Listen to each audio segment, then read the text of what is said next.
एक गांव में भूतिया बंगला था। लोग वहां जाने से डरते थे। उस गांव में चार दोस्त भी थे जो भूतों पर विश्वास नहीं करते थे।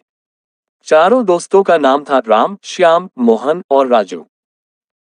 वे सभी गांव में प्रसिद्ध थे क्योंकि वे हमेशा मस्ती करते थे और हर मुश्किल में एक दूसरे का साथ देते थे।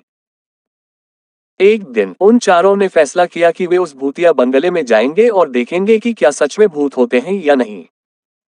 जब वे बंगले के पास पहुंचे तो उस बंगले का दरवाजा अपने आप खुल जाता है। उन्हें लगता है कि दरवाजा हवा से खुल गया होगा और वे बिना डरे अंदर चले जाते हैं। अंदर जाकर उन्हें भयानक और डरावने चीखने की आवाज सुनाई दी। उन्होंने एक कमरे में जाकर देखा तो वहां एक पुराना सन्यासी बैठा हुआ था। उसकी आंखों में अजीब सी चमक थी और उसका चेहरा डरावना दिख रहा था।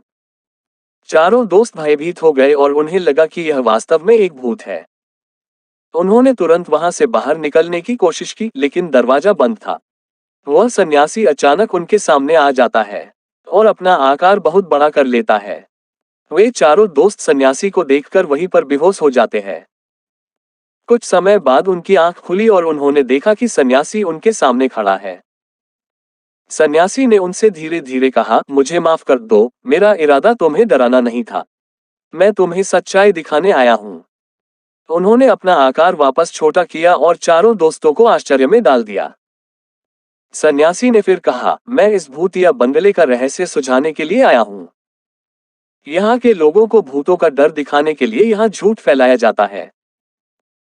उन्होंने चारों दोस्तों को बताया कि उस भूतिया बंगले में कुछ गुप्त कमरे हैं जिनमें वास्तविकता छुपी है। वे सभी मिलकर उस बंगले की जांच करते हैं और सच्चाई का पता लगाते हैं। इसके बाद चारों दोस्त सन्यासी के साथ मिलकर उस भूतिया बंगले की जांच करने लगे। वे गुप्त कमरों को खोजते हुए आगे बढ़ते हैं और खोज में सफल होते हैं। उन्होंने एक गुप्त कमरे में एक पुरानी पुस्तक खोजी जिसमें लिखा था कि यह बंगला पहले किसी महाराजा का मकान था और इसमें कोई भूत नहीं है। इससे चारों दोस्तों को राहत मिली और उन्होंने सन्यासी का धन्यवाद किया। सन्यासी ने उन्हें सच्चाई का पर्दाफाश किया और उनके डर को दूर कर दिया। इस अनुभव के बाद चारों दोस्तों ने भूतों के डर को छोड़ दिया और उन्होंने गांव के लोगों को भी यह सच्चाई बताई। गांव वाले उन्हें अपनी वीरता की सराहना करते हैं और उनके विश्वास को स्वीकार करते हैं।